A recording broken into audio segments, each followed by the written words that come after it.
Good morning.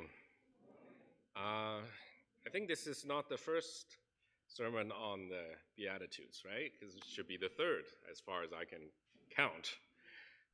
So you have some background, but let's go back to a little bit to say, well, what is going on here? In Matthew chapter 4, Jesus starts to call his disciples, right? They all come to him. And then he starts to go from village to village and do teachings and healing people, perform miracles. And when we start in chapter 5, he's on some kind of hill, and he is teaching because a lot of people came to him. Now, from chapter 5 to chapter 7, this is what we traditionally call the Sermon on the Mount. It's called Sermon on the Mount because he's on the mount, okay? But interestingly, in the beginning of the Sermon on the Mount, starting chapter 5, verse 1, now when he saw the crowds, he went up on a mountainside, sat down. His disciples came to him, and he began to teach them. Okay, so more or less, Jesus began to teach not necessarily everyone, but certainly his disciples who are near him. In some ways, this is the inauguration of our Lord Jesus and his ministry. And he's teaching his disciples, likely not the first time, but the first time in a very systematic way, right? Remember in chapter 4, he just called them, and they're going around in different villages, so they will be following him. But now he is sitting down, and for the next 3 chapters, he's teaching these new believers, if you will, in our sense, okay? And he starts with the Beatitudes, we call them, and those are the 8 kinds of people, 8 kinds of characteristics of people who are blessed. Right? Blessed are the poor in the spirit, for theirs is the kingdom of heaven. Blessed are those who mourn, for they will be comforted. Blessed are the meek, for they will inherit the earth. Blessed are those who hunger and thirst for righteousness, for they will be filled. Blessed are the merciful, for they will be shown mercy. Blessed are the pure in heart, for they will see God. Blessed are the peacemakers, for they will be called sons of God. Blessed are those who are persecuted because of righteousness, for theirs is the kingdom of heaven. It's called, in the traditional sense, we think about these as, okay, these are the kinds of people who are blessed in the kingdom. But what is it that Jesus actually tried to tell us? Are these things that we should become? Is it 8 different types of people? But actually, I think what it is Jesus telling his disciples, I'm here, and the kingdom of heaven is here because I'm here. Now, this kingdom is different from the kingdom that you're used to. Okay? And in this kingdom of heaven, these are the type of people or characteristics of people, and if they are like this, there's going to be a result, right? Blessed are the poor in spirit, for theirs is the kingdom. Today is blessed are the meek, for they shall inherit the earth. So this is who you are, and this is the result of it. I don't think that he's asking us to say, you have to reach this standard and then you will get this reward. What he's describing is, in this kingdom, it's a different kind of kingdom. In this kingdom, kingdom people behave in this way. Kingdom people had this kind of inner characteristics. And in the kingdom of heaven, people who behave in this way and people who have these inner characteristics will be rewarded thus. Okay, so he's actually describing what the kingdom is like. Of course, he's also asking his disciples who have now decided to follow him that if you're going to follow me, that means you have chosen to live in that kind of kingdom. Right? And then you ought to be showing this kind of characteristics one day, because that's what that kingdom is like. Okay, you can choose to remain in your own kingdom, which is different. But if you're going to be in my kingdom, that's who you should be. Moreover, I think it's not just who they should be or who we should be, but he's promising them that, look, if you follow me, if you proclaim me to be your Lord, then you are already these people. Well, not immediately already, but you're promised to be that when he comes again in the new heaven and new earth, right? So we talk about in theological terms, already and not yet. That sounds very iffy, but just think about I always say, buying a new house that's in construction, you bought it, you own it, but you can't live in it yet, right? When it's all built, now you're going to live in it. That's your house. It's still yours already if you already have a purchase agreement, right? And you still have to pay for it. Sorry. But the truth is, you are looking for that promise, that one day that's going to be there. So in this way, Jesus is also saying, in the kingdom of heaven, people are like this. And you chosen to be in this kingdom, you will be like this. Not only that, he's asking them for the future, I think, but also today. I mean, in their day, but in our day. Even though we have not completely been kind of perfected on this earth. But remember that later on in chapter 6, when Jesus is teaching the Lord's Prayer, you all know the Lord's Prayer, right? Kind of, and he says, may God's will be done on earth as it is in heaven, right? So in some sense, the Lord is expecting that the kingdom people, not only do we look forward to one day we'll be like this, but today we will also begin to learn to be like this. In some ways, you can think about today as kind of a practicing for future, right? Future is going to be a long time. In new heaven and new earth, or we usually call it heaven, that's going to be a long time. But we got to practice so that we know how to behave over there, right? Some of us, we're expecting, we'll just kind of automatically, when we get to heaven, God's going to do this or that. Or, I'm not making enough sound. But suddenly we'll be completely different. Well, that's true to a certain extent, but I mean, I think if we don't practice enough today, it's going to be pretty hard, right? Right now we have the Olympics. You know how hard those athletes practice for just like maybe 10 seconds, right? If they don't ever practice, it's like, okay, I can turn it on when the Olympics is there. Olympics isn't just the opening ceremony, right? Okay, so in that sense, think about how it's like, that's our Olympics. We got to practice now. We can be able to do it now. Not only should we do some of this now, but think of it as God wants us, who are the kingdom people, to be able to demonstrate to those who have not known Jesus what the kingdom could be like, right? We're a witness for those who have not yet believed. Now, having set the table, we're going to get into today's topic, which is blessed are the meek. I mean, what is the meek? Look it up, and it's gentle, humble, considerate, unassuming. These are the official definitions from other places in the Bible where this word is used. But when we look at it from today, I mean, we don't use the word meek very much. But I don't know what you think about the meek when you see the word. Do you see like, that guy's a pushover? No courage, no guts, a little wimpy, right? Right? Kind of the weaklings. That guy's not going to do very well in this world. Is he or is she, right? Because in our world and in North America, we look down on weak people. We want to be strong. We want to be tough, assertive. Fight for your rights. Defend yourself, right? That's the kind of values that our society tells us, isn't it? Now, some of you are studying too, and hopefully after you graduate, you want to have a good job. And some of you already work. I remember my first full-time job. I worked in the financial sector, and it was a very lowly job. I'm just a data entry person, okay, and just entering all these financial data into the computer system.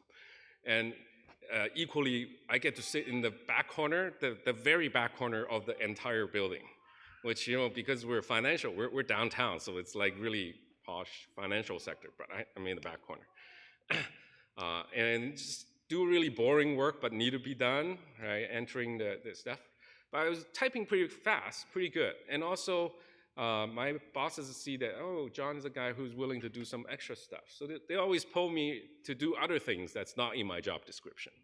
But as a young guy who want to get ahead, I'm like, okay, I'm going to do other stuff to please my boss, correct? So about a year in, I think, I did my job well, and I'm doing some extra stuff and thinking, what's my, chances for advancement here? And in our organization, they're now posting for jobs in the client services department. Now, client services is still very basic, but they get paid more than me. And they get to do other things like, talk to clients and not just the manual work. So I applied. And after the interview, they're like, okay, John, you can move over, we accept you. And then at that point, before I can change over, my big boss, the VP, I remember I'm like the lowly of the low, right? I have a supervisor, and then I have a manager, and then there's the VP. The VP came to me and just said, John, you are a really bright young man, right? I see a lot of potential in you. Yeah, it's great. Wonderful. Congratulations. You can go to client services, and I'm sure you'll do well there. But, I was kind of hoping you can stay. Because you're doing so well, we're going to want to make you a supervisor. But, you already have a supervisor. I'm going to create this new department. And, if you're willing to stay, in about 6 months, you'll be a supervisor. Like, that's interesting. If I move to be a client services, I get more pay, but it's still not supervisor, correct? Supervisor is a different rank. If I wait 6 months, I could get a different, higher rank, and probably higher pay than client services. That sounds like a good deal. I have some colleagues, they are older than me, and one of these older colleagues, she says, John, I wouldn't trust that guy. You gotta get what is yours right now, and you can't wait for somebody else to give you something. And I'm like, really? He looked me right in my eyes. He looked so sincere. And I mean, he's the big, big, big boss, and I'm just a little guy over here. Why would he want to lie to me? Like, what? I mean, isn't it kind of older people, are they just a little bit too cynical? I don't know if you ever been through that. So I decided to stay for the supervisor job. All right? Maybe some of you would too. After 6 months, guess what? Crickets. After 9 months, guess what? Nothing. After 12 months, guess what? I decided to go to a different company and apply for their client services job.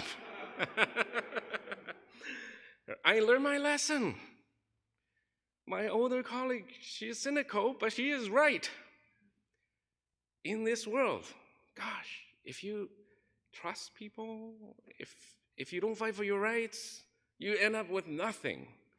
I learned my lesson so well that in the next few years, I keep changing companies, so I promoted myself and get what I want.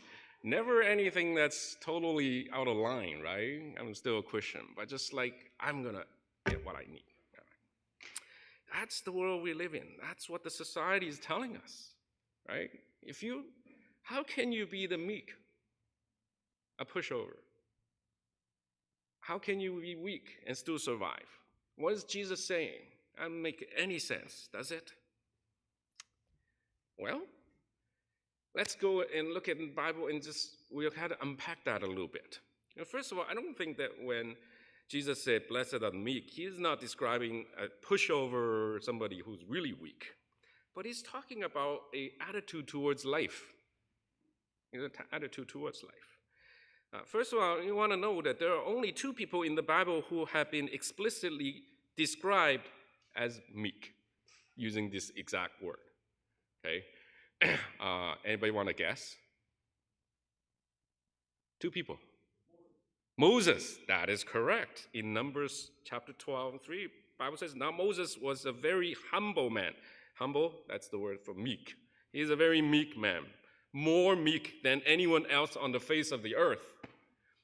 I don't know, do you think Moses was really meek, like the guy who goes there and performs the 10 miracles and parts the Red Sea, and, in his younger day, he went and killed an Egyptian because the guy was, persecuting Jews, right? I'm not sure that I would call him meek as weak, right? But the Bible calls him meek as in humble, right? So obviously, being meek is different from just a weakling who couldn't do anything. And the second person, I'll give you one guess. Well, it's Jesus himself who is called himself, right? Matthew 11, he says, "Come to me, all you who are weary and burdened, I will give you rest. Take my yoke upon you and learn from me, for I am gentle," right? So I am meek and humble in heart. Okay. But these are two people. Like I wouldn't call Jesus weak or pushover, right? So in some ways, the word meek doesn't mean that. What does it actually mean? Okay. What we know is, first of all, meekness is a quality that for believers, we should have this, right? Because leaders like Moses and Jesus, they have this quality of meekness, being humble. Okay. So Christian leaders ought to learn from them. And as all Christians, we say, we're all followers of Jesus, and you want to say, we want to be like Jesus, don't we? What does it mean, want to be like Jesus, if it's like, I'm just going to be like him in certain ways, but other things, forget it, right? Or do we mean we're going to be like Jesus in everything? And if we mean that we want to be like Jesus in every quality that he has, humanly possible, then meekness is one, that we should have that. But actually, when you look at the Bible, especially in the Old Testament, meekness is about the attitude that God's people have, which we refuse to use power to control and lord over people to get what we want, but to trust the Lord to be our judge. Now, the one place that we should look at is Psalm 37. Those of you who have Bibles, or if you don't, you have a cell phone, you have an iPad like me, if you could, let's go to Psalm 37.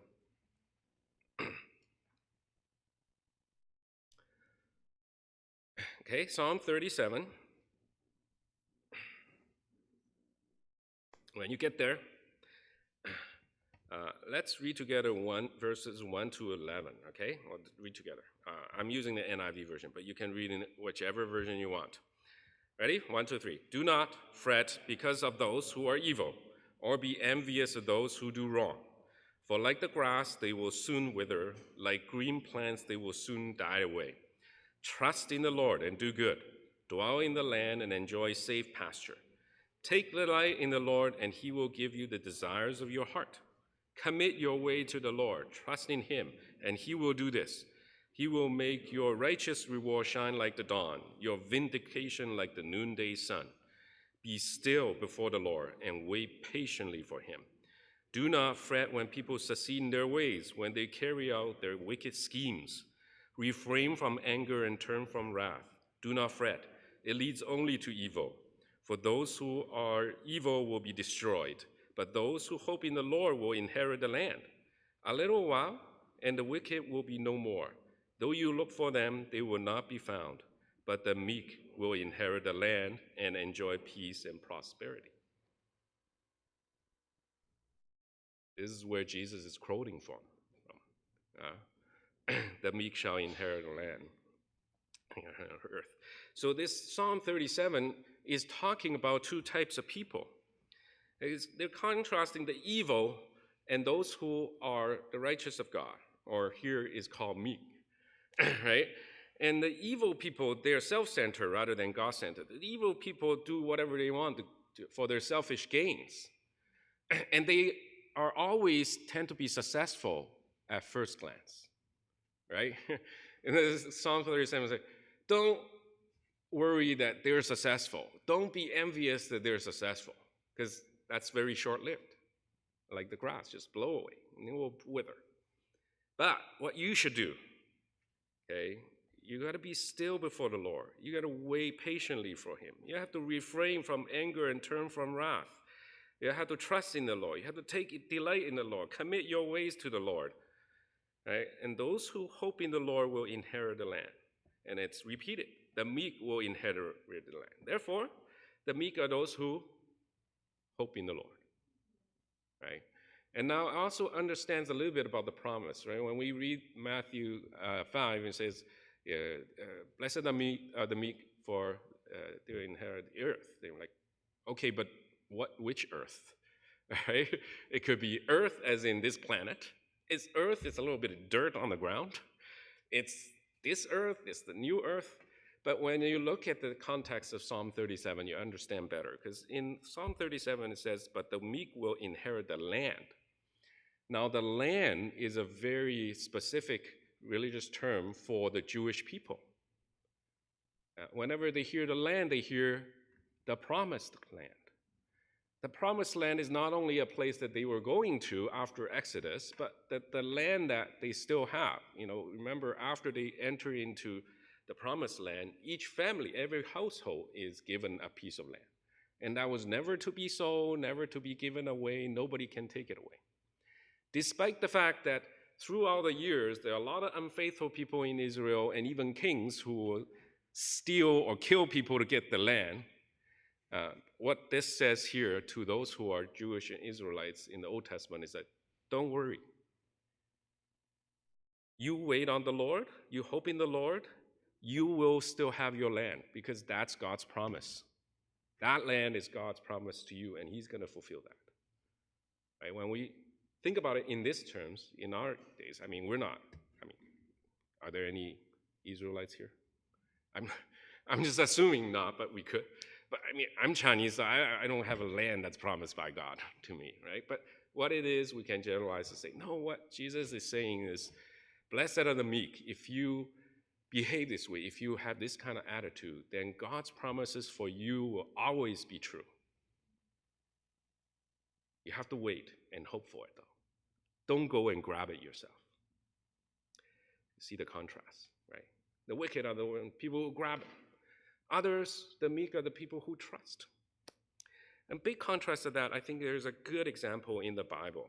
Right? I don't know if you like. I like 1st and 2nd Samuel because it's such a real story. It's not all good things happening. There's some bad. And the first king of Israel is Saul. Right? The Israelites wanted the king, and so Samuel prayed to God, and God decided to give him a king and anointed Saul. Saul is from the tribe of Benjamin, right? But he has a very interesting characteristic. He's very tall. It describes Saul as someone, when you were in a group of people, you always see him.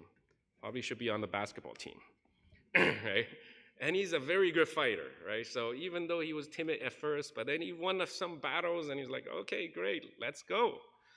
But remember, this is in the early days of Israel. They're just tribal people. They don't have an organized state. Okay, so even there is a king, they don't know how to behave. They don't have professional armies. Whenever they fight, they just call people, and call and go from village to village in every tribe, like, okay, we're going to send people, and people were farming, and now, okay, let's go and have war against the Philistines. So what happened one time was the Philistines assembled to fight Israel with 3,000 chariots, 6,000 charioteers, and soldiers as numerous as the sand on the seashore. That just means a lot.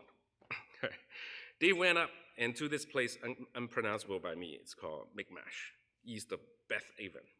When the Israelites saw their situation were critical and their army was hard-pressed, they all went to hide in the caves.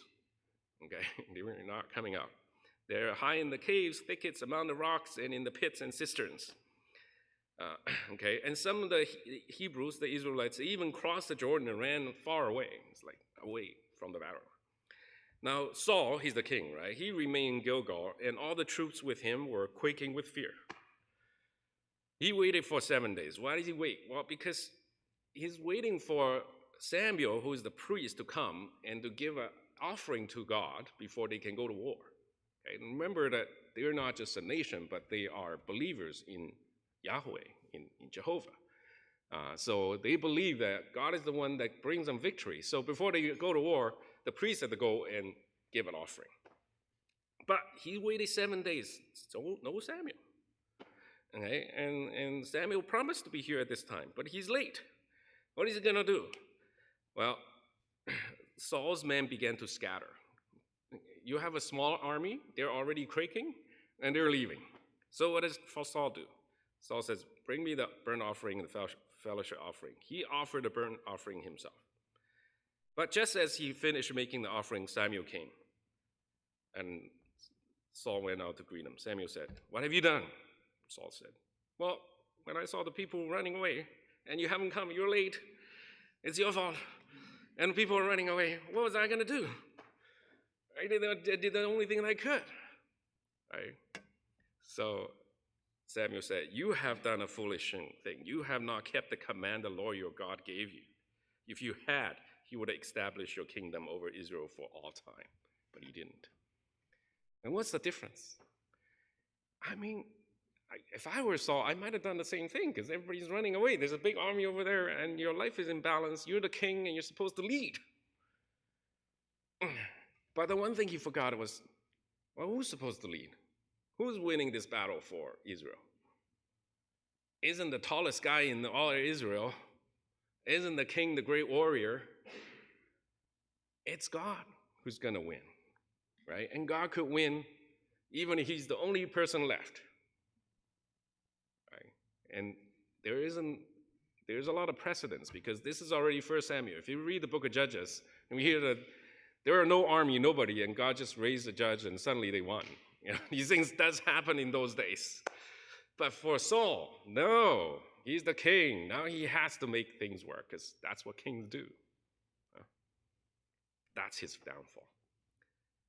But what about David? I remember Saul, now God looked out upon him with disfavor because he didn't listen, and he become worse and worse. So God had Samuel go and anoint the next king, which is David. But this is a little awkward because this king is still here. Okay, and that's like you're anointing his successor before he even kind of stepped down from the throne. Okay, that's bad.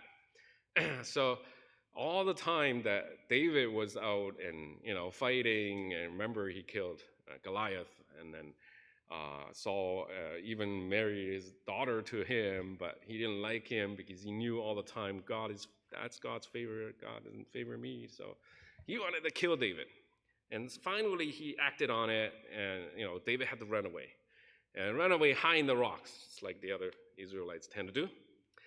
And then in 1 Samuel 24, right, one time, after Saul returned from pursuing the Philistines, he was told, David is in the desert. So Saul took 3,000 able young men from all Israel and then set out to look for David to kill him. And then he came to this place near the crags of the wild goats. I don't know, wild goats to go there. Came to the sheep pen along the way. There's a cave, and Saul went in there to relieve himself. I know, sometimes the Bible could be a little bit too direct. But that's what he was doing, he was in the cave. But little did he know, David and his men were also in the cave. They were further in, so they couldn't see, when you're going to a cave, it's dark inside, right? You can't see the inside. But people on the inside, they can see. So they saw, and David's men were like, "Psst, this is your chance, man. God is giving him into your hands. Now you just go and kill him, and, we're all free. You could be king, and we don't have to run around and all of that." So David, he's crept up unnoticed right up to Saul. And then he cut a corner of Saul's robe. I mean, David probably prowled kind of very lightly like a cat, right? He's right there, so you could cut his tunic. But just at that time, the Bible says, David was conscience-stricken for having cut off a corner of Saul's robe. He then said to his wife, "No, the Lord forbid that I should do such a thing to my master, the Lord's anointed, or lay my hand on him. For he is the anointed of the Lord." So that he withdrew.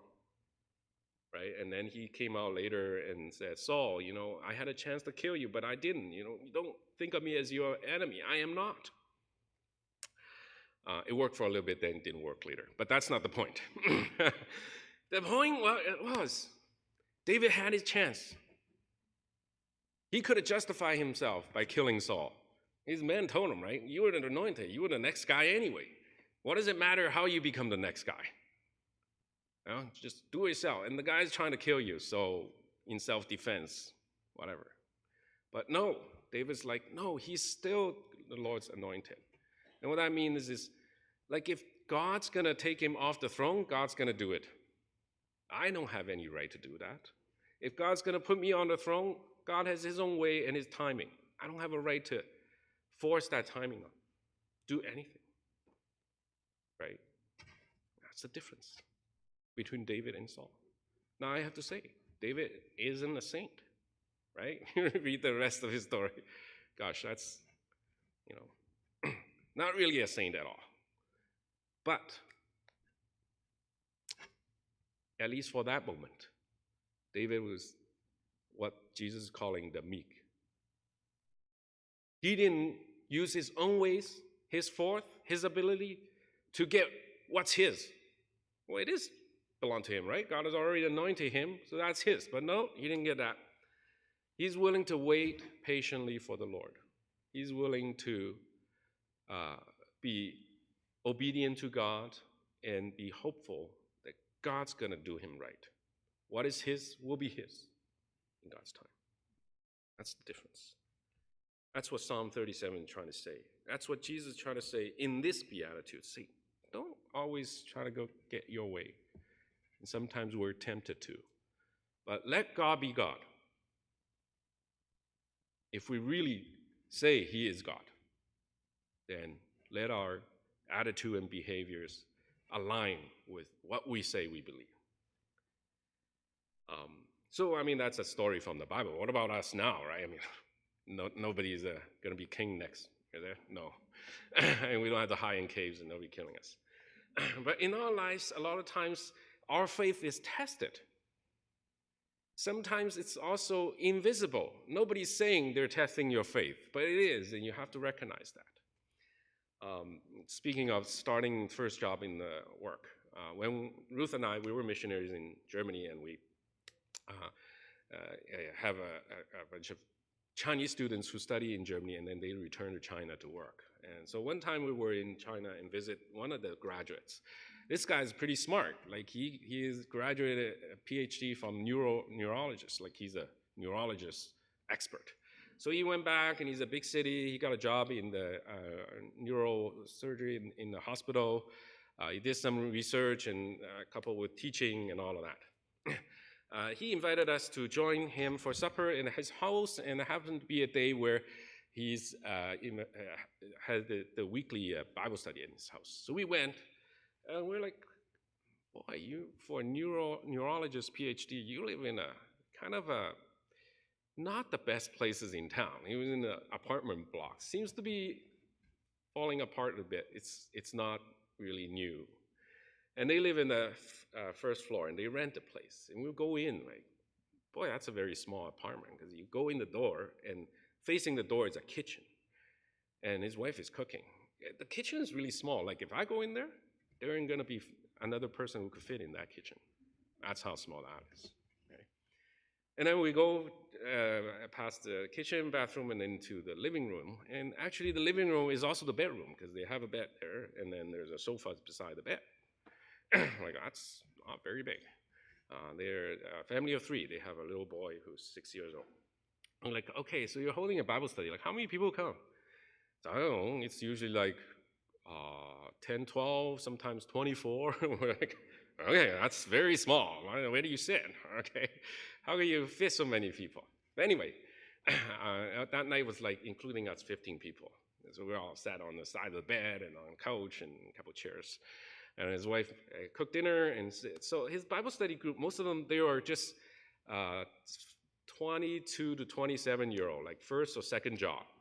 Okay, these are young people who came to the big city to study and then graduate, they stay to work. Most of them don't have family in the city. They're just by themselves. So this couple, they're kind of a little bit older, like early 30s. They're like their big brother and sister, right? So taking care of them and cook for them and lead Bible study. And I was looking at them, we said like, wow, that's really good. But we heard that working in China is like, people are very busy. You don't work 9 to 5 and Monday to Friday. I said, no, not at all. Some of these young people, they work 6.5 days a week. And you don't get off work until 10 or 11. It's like that kind of work life. Like, wow. So, but how is it that you can keep on having these weekly, Wednesday Bible studies in your place? I said, like, yeah, when we first came back, my boss has said to me, if you think your salary is low, that's normal. Like in China, the official salary for most professionals are low.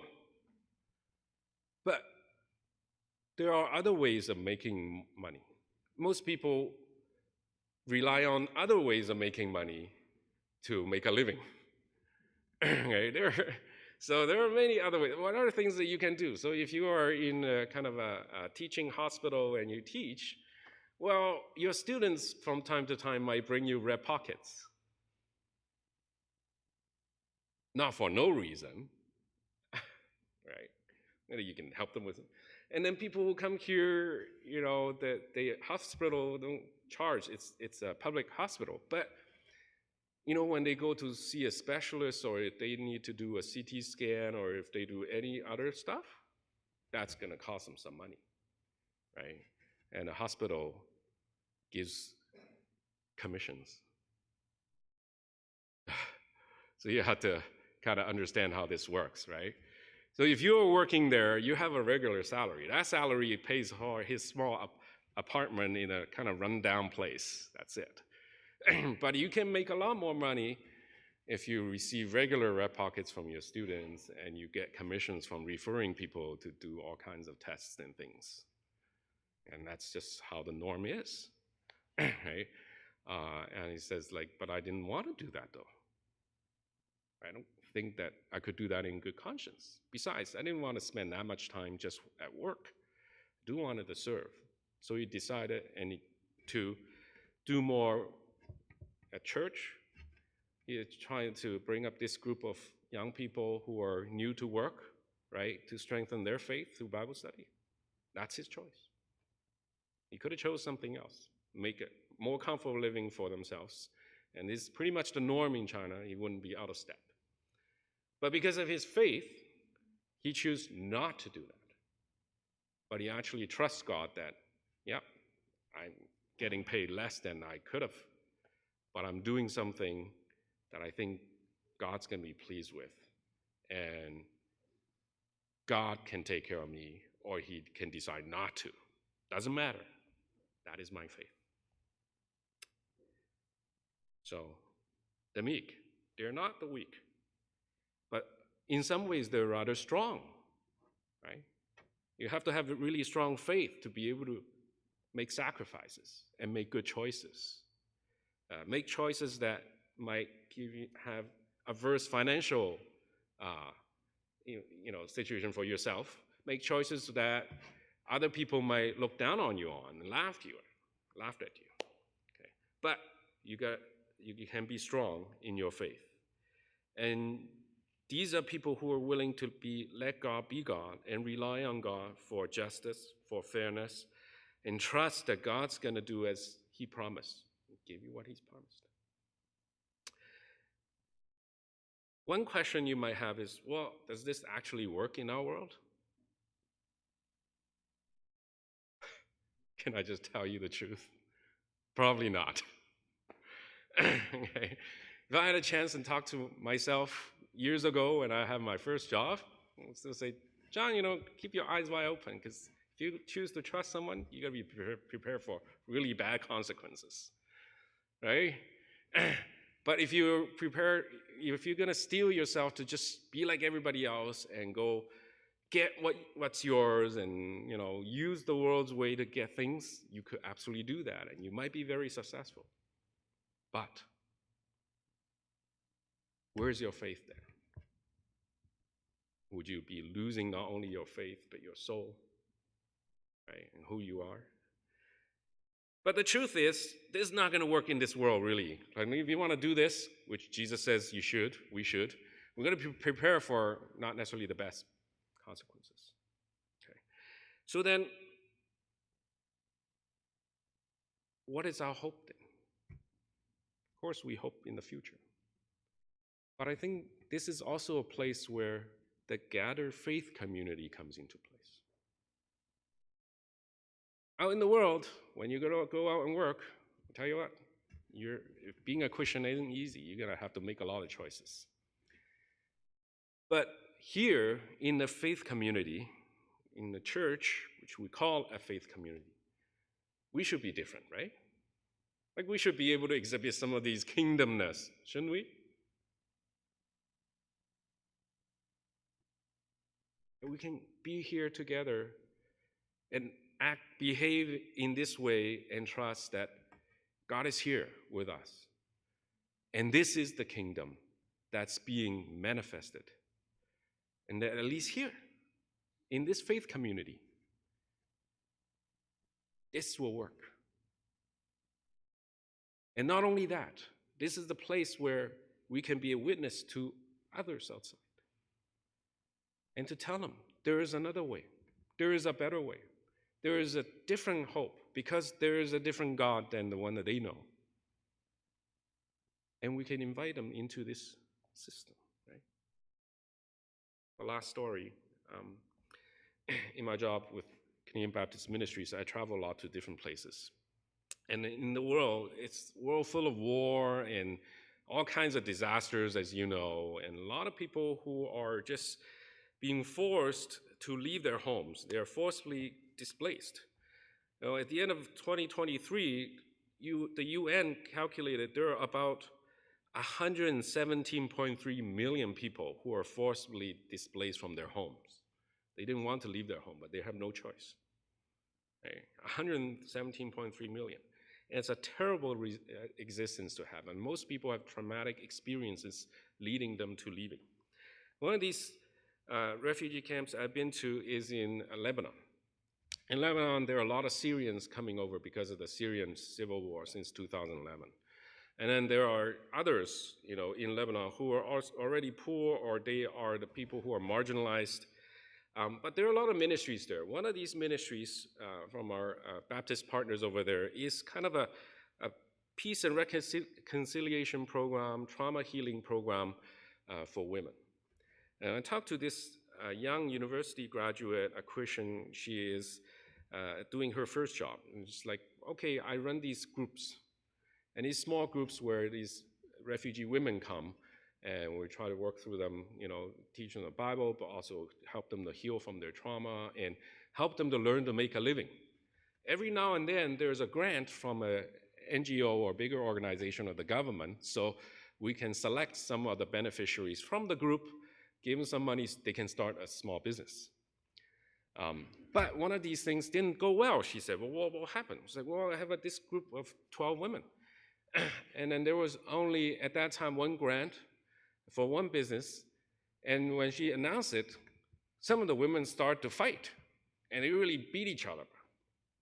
And we're like, wow, that's very violent. Oh my God, what are we going to do? So this girl was 21 at the time.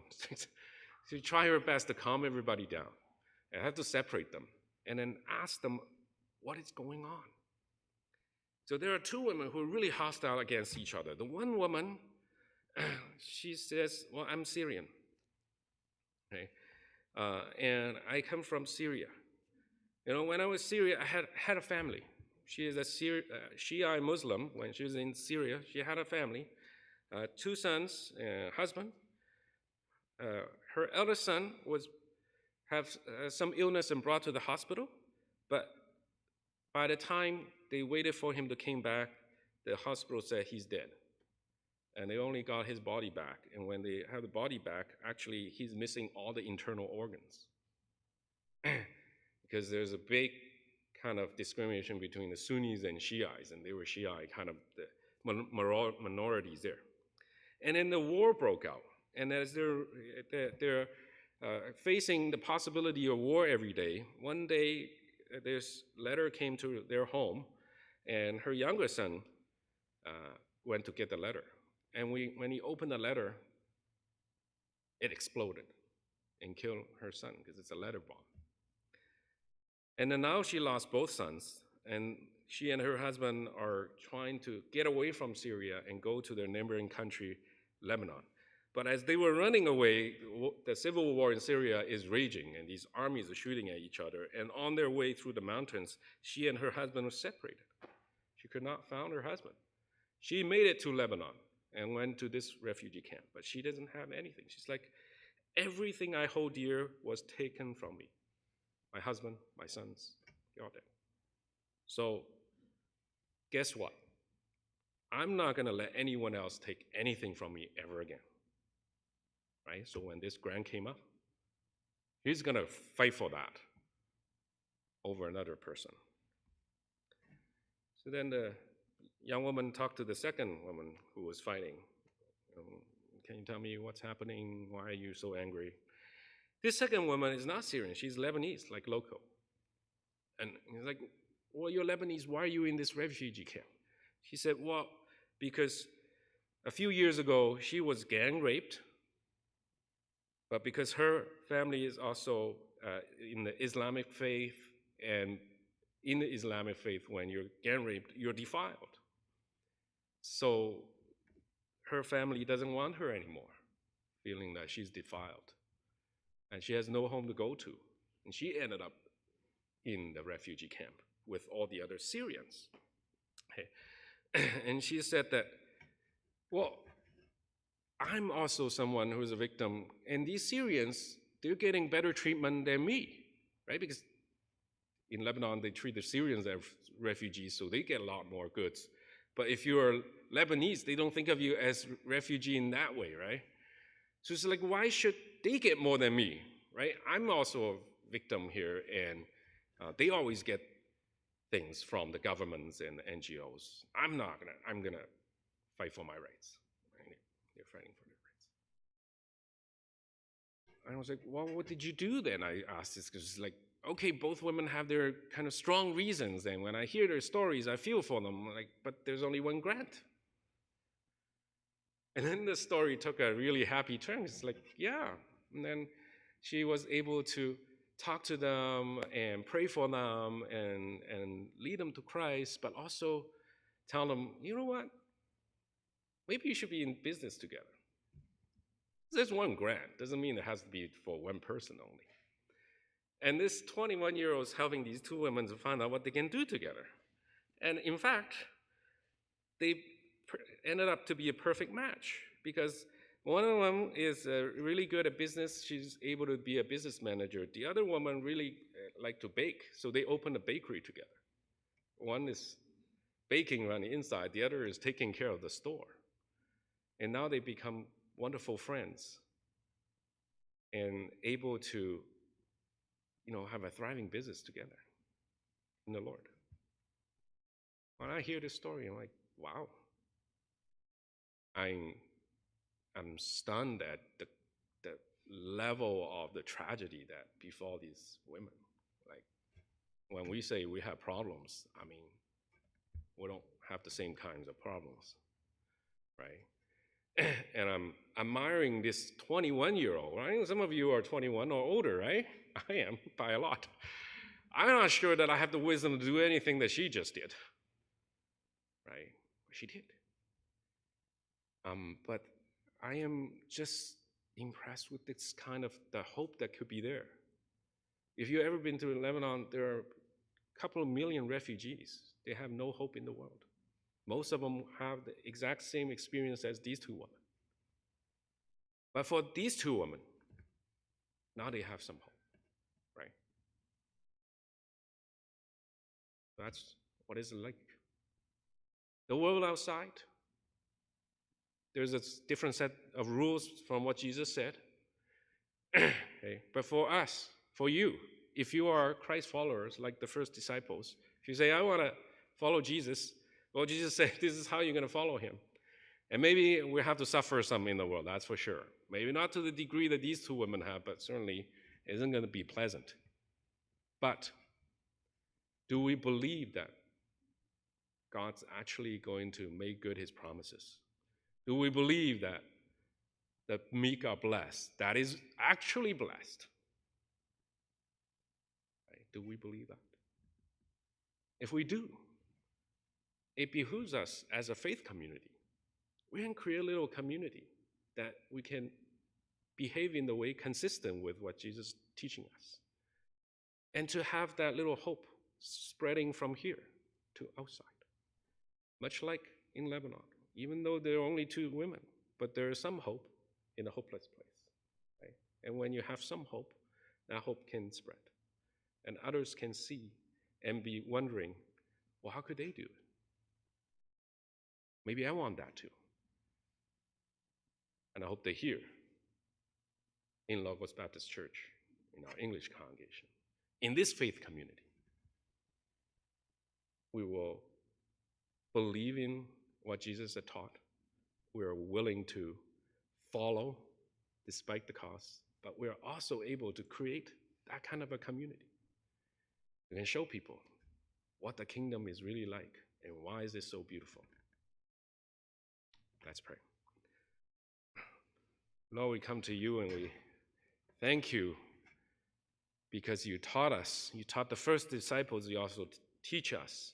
And you give us hope. You give us this wonderful picture of what the kingdom is like. In your kingdom, the meek, those who trust in you, they don't have to fight for their own rights. They can count on you to be just and fair and to do as you have promised for them. And help us so that we will be willing to be patient. We will be willing to trust you. We will be willing to follow you. We will be willing to create in our faith community a little bit of kingdom on earth as it is in heaven. In the name of Jesus we pray. Amen.